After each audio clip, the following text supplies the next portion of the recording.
Desde pequenos, nossas vidas seguiram por caminhos opostos. Eu preso às responsabilidades, ele livre na impulsividade. Mas o laço de sangue parecia inquebrável. Que engano o meu! Em um piscar de olhos, perdi tudo. Minha casa, meu dinheiro, minha dignidade. E a traição veio de onde eu menos esperava. Esta é a minha história de como um ato de amor se transformou no maior pesadelo da minha vida. Meus dedos ásperos deslizam pela superfície fria da pia. A água quente tentando em vão aliviar a rigidez dos músculos cansados. Desde muito cedo, o peso do mundo pareceu se instalar sobre meus ombros. Uma carga que a princípio me curvava, mas com o tempo, ironicamente me fortaleceu. André, meu irmão caçula, era um espírito livre, alheio às preocupações que me assombravam desde a infância.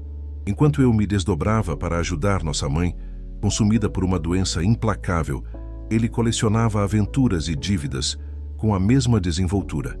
Nossas vidas eram como dois rios correndo em leitos distintos, raramente se encontrando, mas sempre ligados por uma nascente comum. Mesmo com as nossas gritantes diferenças, um fio invisível de fraternidade nos mantinha conectados. Lembro-me das noites em claro, trabalhando em empregos braçais para comprar os remédios da nossa mãe, enquanto André, com sua lábia fácil, arrumava pequenos biscates que invariavelmente desapareciam em farras e jogos de azar.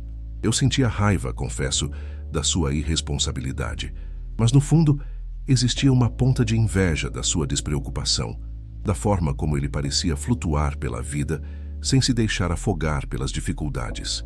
Um dia você vai aprender. Eu resmungava, cansado e frustrado, ao vê-lo chegar tarde com um sorriso culpado e promessas vazias. Um dia, Daniel, eu vou te dar orgulho. Ele respondia, com um brilho fugaz nos olhos, um brilho que se apagava tão rápido quanto surgia. A morte do nosso pai foi um golpe duro, um terremoto que abalou as frágeis estruturas da nossa família. Ele sempre foi um homem reservado, de poucas palavras, mas com uma ética de trabalho inabalável. A herança que ele deixou foi surpreendente. Uma casa espaçosa no interior, com um pomar de árvores frutíferas que me traziam lembranças da infância, e uma quantia considerável em dinheiro, fruto de anos de sacrifício. O testamento era claro, tudo em meu nome. A justificativa era óbvia, aos olhos de todos. Eu era o filho responsável, aquele que sempre se manteve firme, o esteio da família. André recebeu a notícia com uma estranha mistura de surpresa e resignação. Não houve discussões acaloradas, nem acusações injustas. Apenas um olhar distante, como se ele já esperasse por aquele desfecho. Naquela noite insone, deitado na cama que dividíamos na infância, senti o peso daquela responsabilidade esmagar meu peito. A casa, o dinheiro, tudo aquilo parecia um fardo, uma prova da minha superioridade que eu nunca almejei. Olhei para o perfil adormecido do meu irmão, a respiração calma contrastando com a turbulência dos meus pensamentos. Uma decisão começou a tomar forma, hesitante a princípio, mas ganhando força a cada batida do meu coração. Na manhã seguinte, chamei André para uma conversa séria, na varanda da velha casa que agora era oficialmente minha. O sol da manhã lançava longas sombras no chão de ladrilho, e o canto dos pássaros parecia destoar da solenidade do momento. André, comecei, a voz um pouco trêmula.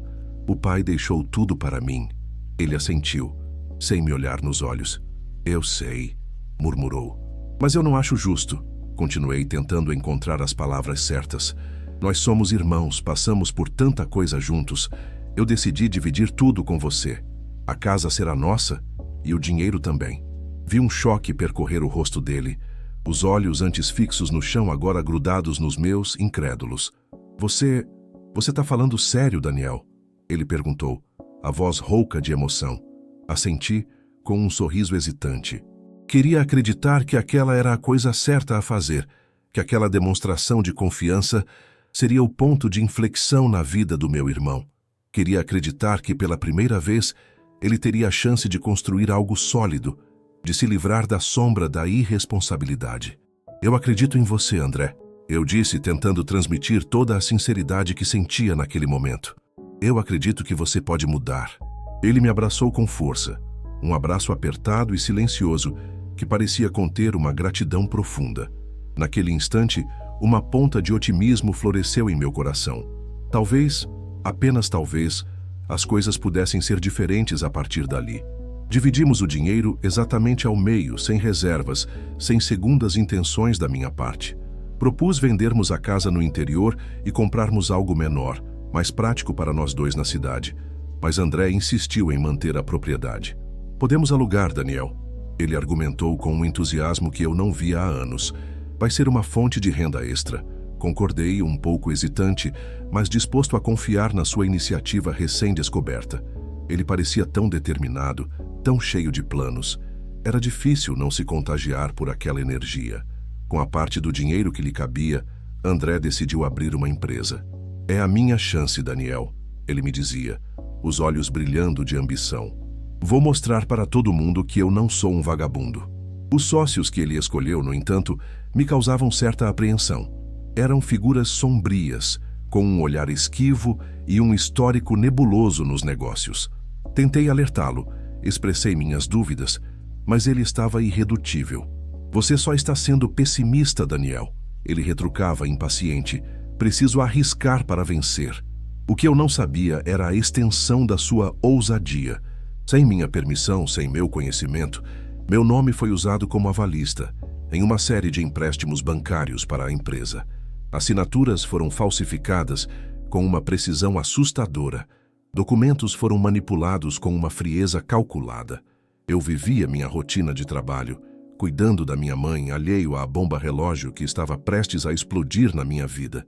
André falava da empresa com um otimismo forçado, evitando meus olhos quando eu perguntava sobre os lucros e o andamento dos negócios.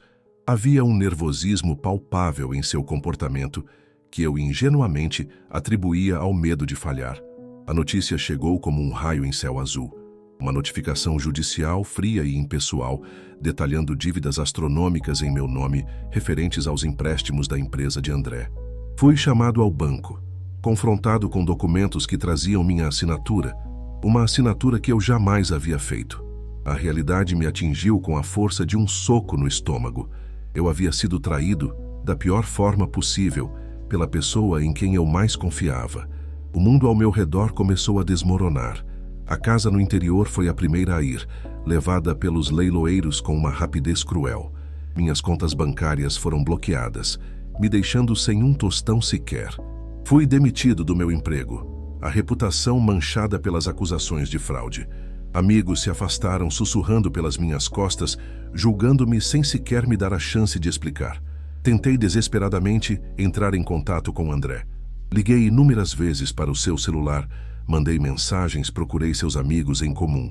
Ele havia sumido, evaporado como fumaça. A empresa faliu da noite para o dia, deixando um rastro de dívidas e desespero. Os sócios misteriosos também desapareceram, levando consigo o restante do dinheiro e deixando o meu nome atrelado a um buraco financeiro sem fundo.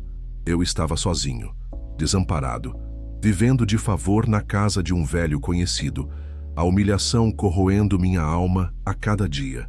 As noites eram longas e insones, povoadas por lembranças amargas e pela dolorosa constatação da ingenuidade que me cegou. Como pude ser tão tolo? Eu me perguntava, encarando meu reflexo pálido no espelho rachado. Como pude confiar tanto em alguém que só pensava em si mesmo? A resposta era sempre a mesma. O amor fraterno, aquele laço que eu julgava inquebrável, havia se tornado a minha ruína. Passaram-se meses arrastados, marcados pela angústia e pela luta incessante para sobreviver. Cada dia era uma batalha, cada refeição uma conquista. A esperança, outrora uma chama tênue, parecia prestes a se extinguir. Mas no fundo da minha alma ferida, uma faísca de indignação começou a reacender. Eu não podia simplesmente aceitar aquele destino injusto, não podia permitir que a traição de André ficasse impune. Comecei a revirar cada lembrança, cada conversa, cada detalhe que pudesse me dar alguma pista sobre o paradeiro do meu irmão e dos seus sócios. Por acaso encontrei um antigo contato de André, um sujeito hesitante e visivelmente desconfortável ao falar sobre o assunto. Mas com insistência e alguma lábia, consegui arrancar dele algumas informações preciosas. André estava no exterior, vivendo uma vida de luxo com documentos falsos, ostentando um dinheiro que não lhe pertencia. A raiva que senti naquele momento foi avassaladora, uma onda quente de fúria e ressentimento que me consumiu por dentro. Enquanto eu lutava para pagar as contas e reconstruir minha vida, ele estava desfrutando do fruto da sua desonestidade. Decidi que não seria mais a vítima passiva dessa história. Comecei a juntar todas as provas que conseguia encontrar, cópias de documentos, e-mails antigos, qualquer coisa que pudesse incriminá-lo. Procurei outros investidores e funcionários da falida empresa de André, pessoas que também se sentiram lesadas e estavam dispostas a colaborar. Aos poucos, um quebra-cabeça sombrio começou a se formar, revelando a extensão da trama elaborada pelo meu irmão.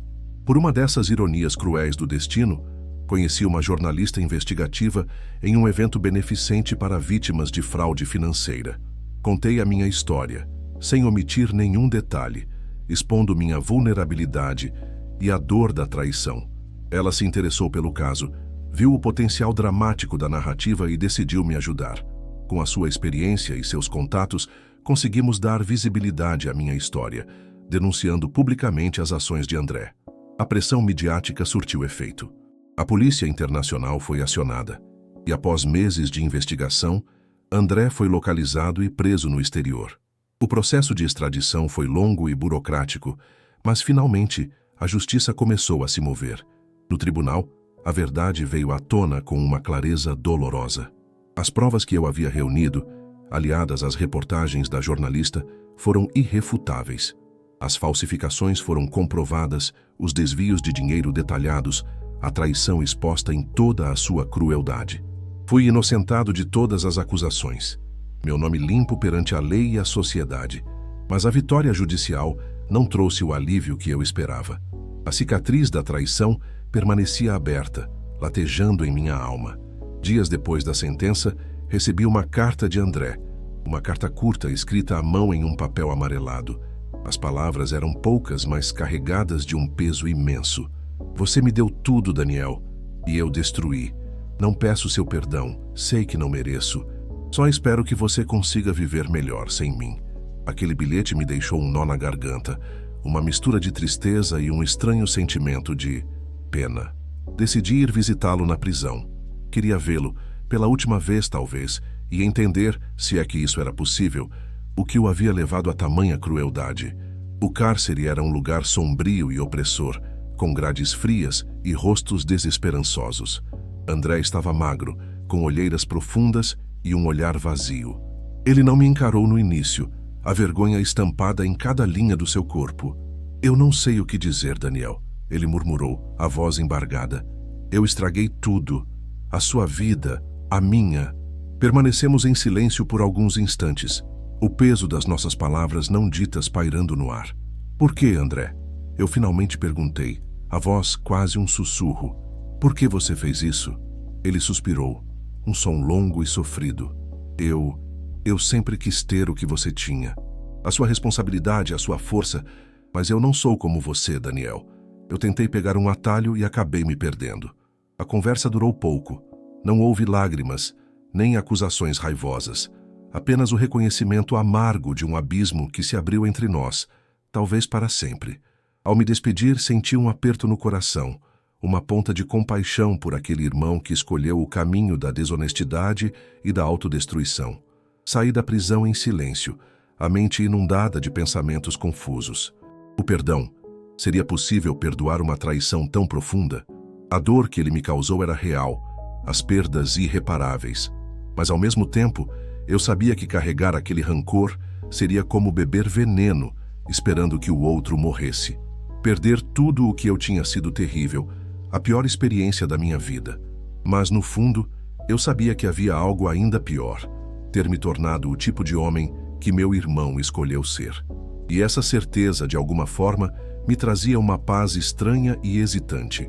A vida antes, um emaranhado de certezas e rotinas, transformou-se em um deserto de incertezas. Eu me vi, de repente, sem teto, sem dinheiro, sem a dignidade que tanto prezei.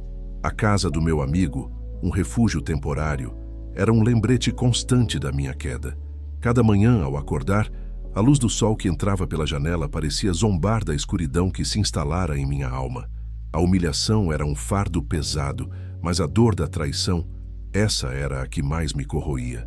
Como um irmão, alguém que eu protegi e amei incondicionalmente, pôde me fazer isso. A pergunta ecoava em minha mente sem resposta, um tormento silencioso. Eu tentei reconstruir, mas as portas se fechavam uma a uma. O estigma da fraude, mesmo após a inocentação, era como uma marca indelével. As entrevistas de emprego terminavam com olhares desconfiados e desculpas esfarrapadas. As pessoas que antes me cumprimentavam com um sorriso, agora desviavam o olhar, como se eu fosse um contagiado. A solidão era minha única companheira, uma sombra constante que me seguia por onde quer que eu fosse. Eu me sentia invisível, um fantasma em minha própria vida. As noites eram as mais difíceis. O sono, um luxo que eu não podia me dar, era interrompido por pesadelos vívidos, onde revivia cada momento daquela traição. Via o rosto de André, antes tão familiar, agora distorcido pela ganância. Ouvia as palavras do meu pai. Confiança é tudo, Daniel, ecoando em minha mente, um lembrete amargo da minha ingenuidade. Eu chorava em silêncio, as lágrimas molhando o travesseiro, um desabafo solitário para uma dor que parecia não ter fim. A jornalista, Maria, foi um raio de luz em meio à escuridão. Ela não apenas me ajudou a limpar meu nome, mas também se tornou uma confidente, uma amiga improvável. Ela me ouvia sem julgamentos, com uma empatia que eu não encontrava em mais ninguém. Sua história precisa ser contada, Daniel, ela me dizia, seus olhos transmitindo uma força que eu havia perdido, não apenas pela justiça, mas para que outras pessoas não passem pelo que você passou. Suas palavras me davam um propósito, uma razão para continuar lutando. Juntos mergulhamos nos detalhes da fraude, desvendando cada camada da teia de mentiras que André havia tecido. Maria tinha uma perspicácia impressionante, uma capacidade de conectar pontos que eu jamais teria imaginado. Ela desenterrou documentos, entrevistou pessoas, e a cada nova descoberta, a imagem de André se tornava mais sombria, mais irreconhecível. Eu sentia uma mistura de repulsa e tristeza ao ver a extensão da sua crueldade. A extradição de André foi um marco. A notícia, que antes parecia um sonho distante, agora era uma realidade palpável. Lembro-me do dia em que ele chegou ao Brasil, escoltado por policiais, o rosto pálido e os olhos vazios. Não havia mais o brilho de outrora, apenas a sombra do arrependimento e da derrota. Eu o observei de longe, sem emoção, como se estivesse assistindo a um filme. Aquele homem na tela não era mais o meu irmão. O julgamento foi rápido e implacável. As provas eram esmagadoras e André não teve como se defender. A sentença foi proferida e ele foi condenado a anos de prisão. A justiça havia sido feita, mas a sensação de vazio ainda persistia. Eu havia lutado tanto por aquele momento, mas a vitória não trouxe a paz que eu esperava. A ferida ainda estava lá, profunda e dolorosa. A visita à prisão foi um ato de coragem, um mergulho no abismo da minha própria dor. Eu precisava vê-lo, não para acusá-lo, mas para entender. O cheiro de desinfetante e desespero impregnava o ar, e cada passo ecoava em meus ouvidos, amplificando o silêncio pesado do lugar. Quando o vi sentado do outro lado da mesa, com o uniforme laranja e o olhar perdido, senti um choque. Não era mais o André que eu conhecia. O André impulsivo e irresponsável, mas com um brilho de vida. Era um homem quebrado, consumido pela culpa e pelo remorso. Você me deu tudo, Daniel. Ele começou, a voz fraca, quase inaudível. E eu destruí. Não peço seu perdão. Sei que não mereço. Só espero que você consiga viver melhor sem mim. Suas palavras, simples e diretas, atingiram-me como uma flecha. Não havia mais a arrogância de antes, apenas uma resignação amarga. Eu o ouvi em silêncio, as emoções se misturando em um turbilhão. Raiva, tristeza, compaixão, tudo se misturava em um nó apertado em meu peito. Saí da prisão com o coração pesado, mas com uma clareza que eu não sentia há muito tempo. O perdão não era para ele, era para mim. Era para me libertar do peso do rancor, da amargura que me consumia. A dor que ele me causou seria uma cicatriz, um lembrete constante da minha ingenuidade e da sua traição. Mas eu não seria definido por ela. Eu havia perdido tudo. Mas havia ganhado algo muito mais valioso: a dignidade de ter lutado pela verdade, a força de ter me reerguido das cinzas. E essa dignidade, eu sabia, era algo que André jamais teria. A vida, aos poucos, começou a se reorganizar. Consegui um novo emprego em uma área diferente, onde pude recomeçar do zero. A jornalista Maria e eu mantivemos contato, nossa amizade se fortalecendo a cada dia. Ela continuou a me apoiar, a me incentivar, e sua presença em minha vida era um bálsamo para as feridas ainda abertas. Eu aprendi a valorizar as pequenas coisas, os momentos de paz, a companhia de pessoas que realmente se importavam comigo. O passado ainda me assombrava, é verdade, mas eu não permitia que ele me definisse. Olhei para o futuro com uma nova perspectiva. A dor da traição me ensinou lições valiosas sobre confiança, sobre a complexidade das relações humanas. Eu me tornei mais forte, mais resiliente, capaz de enfrentar os desafios da vida com uma determinação renovada. A sombra de André ainda pairava, mas não me sufocava mais. Eu havia encontrado a minha própria luz, a minha própria paz, em meio ao caos que ele havia criado. A casa no interior, aquela que meu pai havia deixado e que foi levada pela justiça, era agora apenas uma lembrança distante. Mas as memórias da infância, dos dias despreocupados, ainda viviam em meu coração. Eu sabia que nunca seria o mesmo, que a ingenuidade daquele jovem que confiava cegamente havia morrido. Mas em seu lugar, nasceu um homem mais sábio, mais forte, mais consciente de si mesmo e do mundo ao seu redor. E essa era a minha verdadeira herança, o meu verdadeiro tesouro. A vida seguiu, com seus altos e baixos, suas alegrias e tristezas. Eu aprendi a conviver com as cicatrizes, a aceitá-las como parte da minha história. O perdão, para mim, não era esquecimento, mas sim libertação. Libertação do ódio, do ressentimento, da amargura que me aprisionava. Eu escolhi seguir em frente, construir um novo caminho longe das sombras do passado. E essa escolha, eu sabia, era a minha maior vitória. Eu me peguei pensando muitas vezes no que André faria com o perdão, caso eu o tivesse oferecido de forma explícita. Ele o aceitaria como um bálsamo para sua culpa, ou o veria como mais uma prova da minha fraqueza, da minha inabilidade de revidar? Eu não tinha as respostas, e talvez nunca as tivesse, mas a decisão de não alimentar o rancor era minha, e só minha. Era um ato de autopreservação, uma forma de garantir que a escuridão dele não pudesse, de alguma forma, me consumir também. Meu silêncio na saída da prisão não foi por falta de palavras, mas por excesso de sentimentos que não cabiam em nenhuma frase. A vida na cidade, antes um cenário de sonhos e aspirações, agora era um palco de recomeços. O apartamento alugado, pequeno e modesto, era um santuário de paz comparado à tempestade que eu havia enfrentado. Maria, a jornalista, tornou-se mais do que uma colega de trabalho. Ela se tornou um pilar na minha recuperação. Suas visitas, suas conversas, sua simples presença eram um lembrete constante de que a bondade ainda existia no mundo, mesmo depois de tanta crueldade. Ela me incentivava a falar, a colocar para fora a dor, mas também a reconhecer as pequenas vitórias do dia a dia. Havia dias em que a melancolia voltava a me abraçar, fria e persistente. Eu via casais de irmãos na rua, rindo, compartilhando momentos, e uma pontada de inveja me feria o peito. A imagem do pequeno André, com seu sorriso maroto e os olhos cheios de vida, misturava-se à do homem que ele se tornou, com o olhar vazio e as mãos manchadas. Era um paradoxo doloroso, uma ferida que nunca cicatrizaria completamente.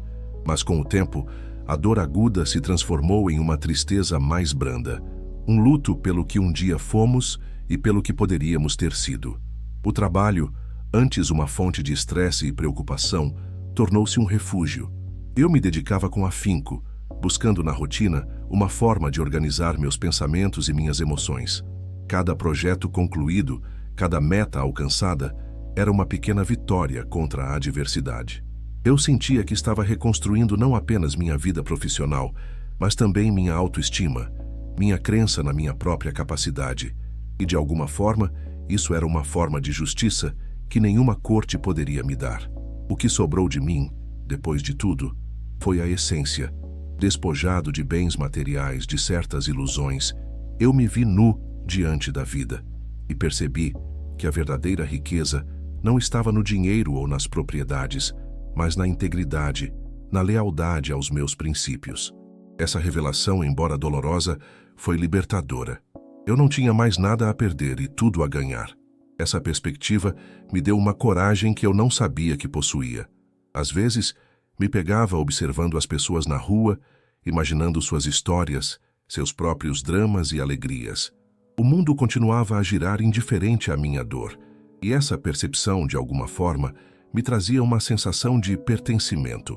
Eu era apenas mais um, com minha história única, mas parte de um coletivo humano com suas lutas e suas superações. E isso era reconfortante. Maria me convenceu a participar de um grupo de apoio a vítimas de fraude. No início, hesitei. Não queria reviver a dor, não queria expor minhas feridas novamente. Mas ela insistiu com sua gentileza e sua persistência. E foi lá, entre estranhos que compartilhavam experiências semelhantes, que encontrei um novo tipo de cura. Ouvir suas histórias, ver a resiliência em seus olhos, me fez sentir menos sozinho, menos isolado. Contar minha história para eles, sem filtros, sem vergonha, foi um ato de catarse. As lágrimas que eu havia segurado por tanto tempo finalmente puderam fluir livremente em um ambiente de compreensão e aceitação. E ao final de cada sessão, sentia um peso a menos em meus ombros, uma leveza que eu não experimentava há muito tempo. Era como se, ao compartilhar minha dor, eu a diluísse, a tornasse menos opressora. Comecei a escrever. Não um livro, nem um diário, mas pequenos textos, reflexões sobre a vida, sobre a perda, sobre o perdão. Era uma forma de organizar meus pensamentos, de dar voz às emoções que ainda me assombravam. A escrita se tornou uma terapia, um espaço seguro onde eu podia ser vulnerável, onde eu podia explorar as nuances da minha alma sem medo de julgamentos. E aos poucos, fui percebendo que minha história tão dolorosa também poderia ser uma fonte de inspiração para outros. Um dia, Maria me convidou para uma caminhada no parque e o sol estava radiante. "Você está diferente, Daniel", ela disse com um sorriso. Há uma luz em seus olhos que eu não via há muito tempo. Suas palavras me emocionaram. Eu sabia que ainda tinha um longo caminho a percorrer e as cicatrizes permaneceriam. Mas eu estava caminhando passo a passo, em direção à minha própria felicidade, e finalmente eu estava em paz com isso.